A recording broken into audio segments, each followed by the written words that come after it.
What's up, everybody? Happy Monday. Hope everyone had a great weekend and is getting this week off to the right start.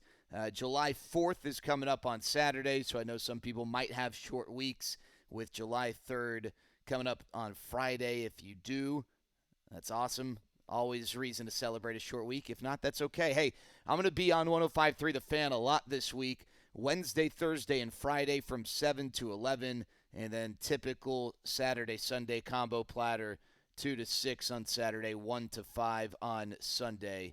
I don't hope that changes. I think it might because the Rangers season is now inside of a month from getting going, and with stuff going on with summer camp, perhaps the schedules might change.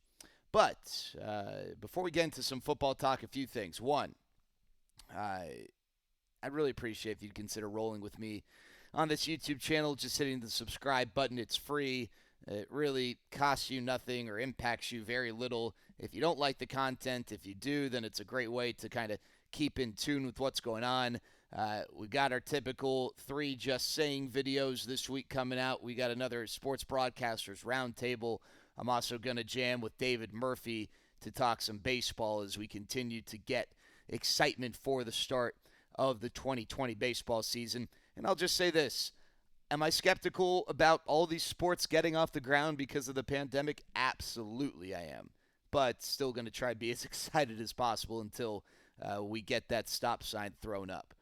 All right, so going to talk football. Want to definitely get into Jadeveon Clowney to the Cowboys and a conversation that involves Jamal Adams. And, if you had to pick one, which would you pick? And a twist to that. But first, the Rangers yesterday did announce their summer camp roster.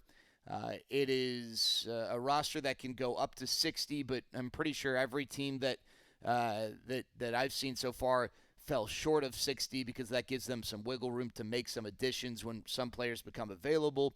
The Rangers are at 55 right now officially. They'll go up to 57 when they add Edinson Volquez and Juan Nicasio. That's a procedural thing. One interesting note is Nick Solak was listed as an outfielder. Does that commit them to anything? No, it seemed interesting that he was listed as such. That is going to be a big storyline that I don't know that will be solved unless there's an injury during summer camp. How are the Rangers going to work in Nick Solak? Because they're committed to Rougned Odor at second base, at least right now, at least to start the season. Their outfield is made up of Calhoun in left, Santana in center, Gallo in right, Chu is the DH. I know some people just kind of lean on, well, why does Chu need to play? Well, if you're going to try for the playoffs and you've got a much better chance of making the playoffs today than you did in March when camp broke because of the shortened season, it's tough to leave a guy who's had a 370 on base percentage the last 2 years out of the lineup.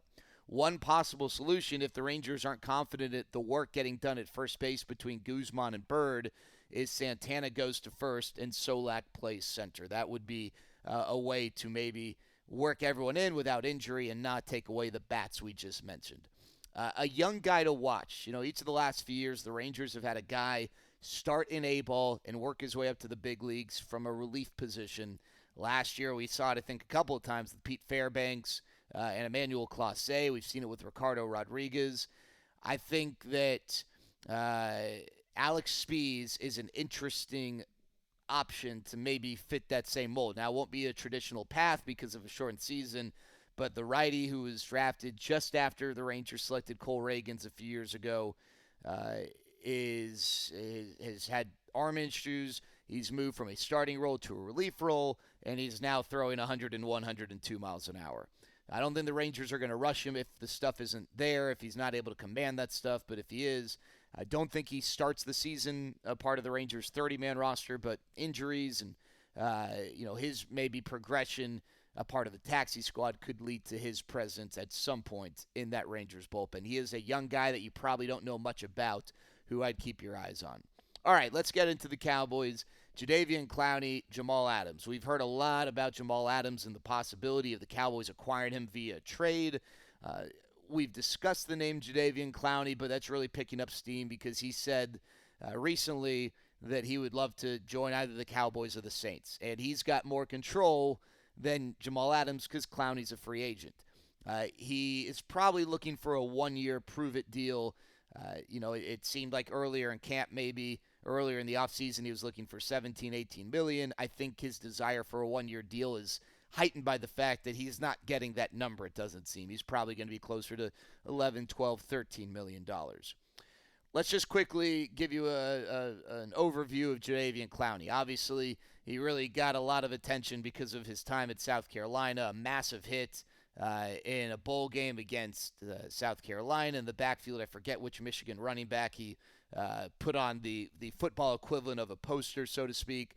And then he goes as top pick to the Texans. Slow start, deals with some injuries, did end up having two really good seasons. Not last year. Last year's with the Seahawks, but the 2 years prior to that. Wasn't great last year in Seattle. There are questions about the motor, the desire, the work ethic, kind of stuff in that bucket. What he could bring is some added pass rush depth. Listen, you got DeMarcus Lawrence on one side. Last year you had Robert Quinn on the other. We think that maybe there's a chance Alden Smith and Randy Gregory could have impacts, but, Jadeveon Clowney would probably be a safer bet. At the end of the day, you just have more depth. And in a pass rushing league, to be able to keep cycling fresh guys in and out would certainly be beneficial. Jadeveon Clowney also has probably the highest ceiling in terms of impact. 27 years old, so he's probably not out of his physical prime if he can stay healthy. And then, as far as the deal, we mentioned one-year deal. I've always said, really, in all sports, while a lot of people look at the money, I always look at the years because that's where the risk is. The risk isn't the money. You can give a guy a one-year deal in baseball for $40 million. As absurd as that is, if you've got the money, whatever, and you're not handcuffing yourself moving forward. If it doesn't work out, it doesn't work out. After that season, deal's off the books, right? I think that the one-year deals are ones that really have almost no risk, especially if that money's not going to be spent elsewhere. It's one thing if you're deciding between player A and player B and you choose wrong. Well, that doesn't look good. But at this point, it doesn't seem like the Cowboys are going to spend that money, at least all of it, elsewhere. And so Jadeveon Clowney would be worthy of that money if it's a one-year deal. There's no commitment. Jamal Adams, quick review. I mean, we've talked about Jamal Adams ad nauseum. He's a ball hawk, obviously, probably, unequivocally the better player. He's an impact secondary member, versatile skill set, allows him to impact the game in a variety of ways. Some people believe he is the best safety in the game. If not, he's certainly in that conversation. He is said to be incredibly smart from a football IQ standpoint, despite some of the commotion this offseason. People who cover the Jets say that he really is an emotional leader in that locker room, would provide some leadership, and could benefit the secondary in that way. He would be a much more costly acquisition. Not only are you going to have to give up significant capital or assets in draft picks, maybe an individual, but probably draft picks, which would include a first and not stop there.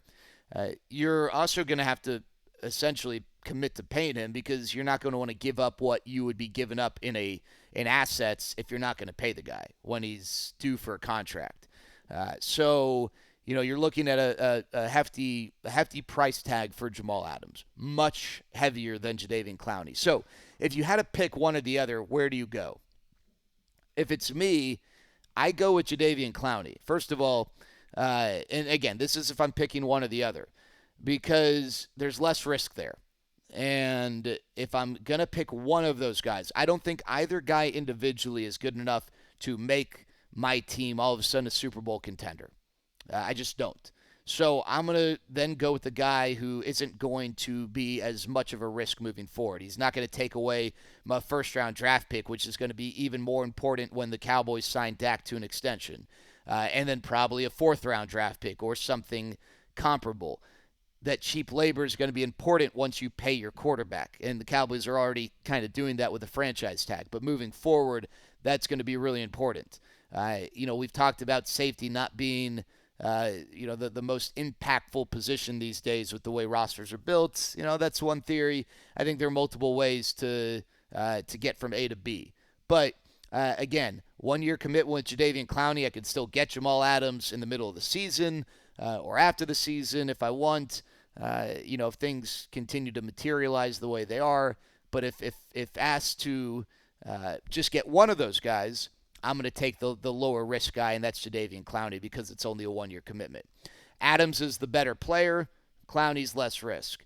Adams or Clowney, a knock on him is that he's inconsistent. Something that I have a tough time reconciling with Jamal Adams, one of his knocks. The most important part of offenses these days is not the running game, it's the passing game. This is becoming a pass league, a pass first and even pass second league. And so it's tough for me to be willing to drag as huge of a bag as a payment for Jamal Adams when the one knock on him is that he's not great against the pass. He's okay, but his elite skill set is more geared towards the running side of opposing offenses, not against the pass. And so I'm having a tough time reconciling that if I'm only going to pick one guy.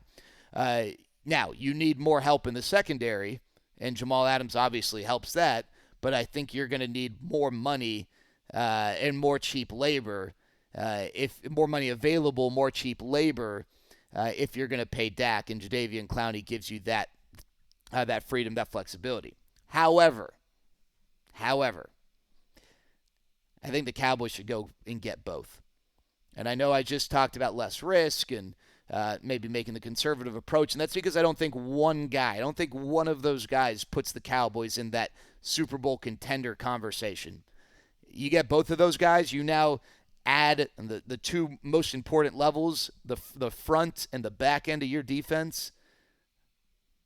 I mean, I think from a roster standpoint, a talent standpoint, this is a Super Bowl contender. If not the NFC favorite to represent, certainly top two.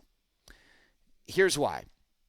I'm tired of the Cowboys just going to divisional games or bowing out after winning a wild card game in the divisional round. It's been a long time since they've advanced past that. It's certainly been a long time since we've watched a game in which the Cowboys could go to the Super Bowl by winning. Okay, I'm tired of that. I think a lot of people are. It's been way too long. I'm tired of but this was a great year, but next year's going to be better. Tired of that. Football doesn't work that way. We've seen it. All right, yeah, if you're the Patriots and you got Tom Brady, sure. If you're the Colts with Peyton Manning or the Packers and Aaron Rodgers' best years, yeah, you can look to next year. That's fine. Doesn't work that way. And it's not a knock on Dak because I think Dak is a stud. But Dak is not going to be, or at least right now, it's not a suggestion he's going to be one of the 10 greatest quarterbacks of all time. Okay? You're also about to pay Dak a lot of money. And there's some risk involved in that. And you should pay Dak, but there is some risk. This is the perfect time to go for it. All right, the NFC seems vulnerable. All right, first of all, the best team, according to most in the NFC, has an average quarterback. Maybe not even, in the 49ers and Jimmy Garoppolo. All right, it's not like the best roster in the NFC also has a stud quarterback. You got Green Bay. They didn't get better this offseason. And a lot of people think that their 13-3 season last year was a little bit of a fluke because of close wins and facing the Chiefs without Patrick Mahomes and catching some teams at the right time for them. Drew Brees isn't any younger. Not saying that the Saints are bad, but Drew Brees is not any younger. And your division is weak. You got Philadelphia, but then you've got, according to that ESPN list of best rosters top to bottom, you got the Giants and the Redskins in the bottom 6 of the NFL. And it's not going to be that way forever. I think Washington's developing a pretty strong front seven.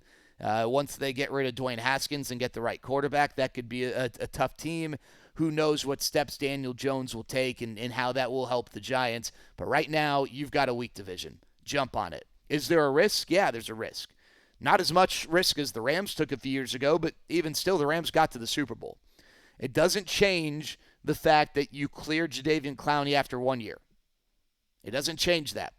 The biggest risk is giving a safety a big chunk of that financial pie. And you're committing to that, maybe not right away, but you're committing to that just the same way you were essentially committing that to Amari Cooper when you traded a first-round pick for him. You don't trade a first-round pick if you're not going to pay the guy.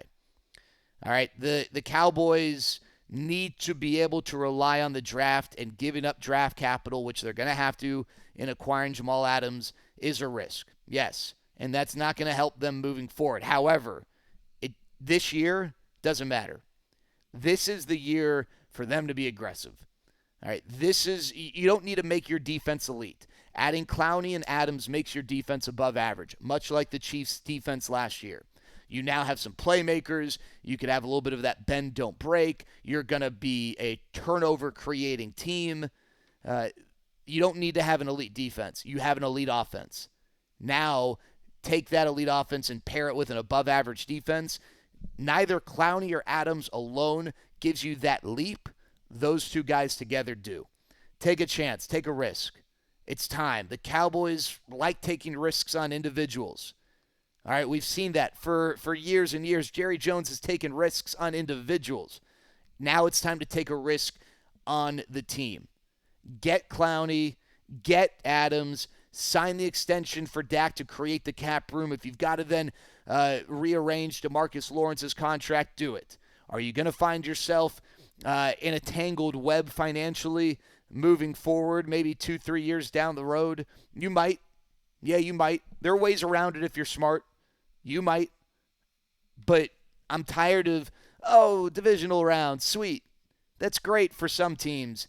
But for the Cowboys the last 20 years, what are we talking about here? We're talking about nothing. All right, let's talk about something. Let's go get Jamal Adams and let's get Jadeveon Clowney together, and let's go make a run at this bad boy. Super Bowl, if in fact the football season happens. I'd love to see the Cowboys be really aggressive, take a risk from a team standpoint, and let's go chase that hardware. There you go. That's all I got for you today. I would love your feedback. I know that some people are probably throwing stuff at their computer screen or their phone or however they're consuming this. That's fine. At Jared Sandler on Twitter. I'm not hiding. Let's have the conversation. Post in the comments section below. I'd love to chat with you. Thanks so much for tuning in. Have a great start to your week.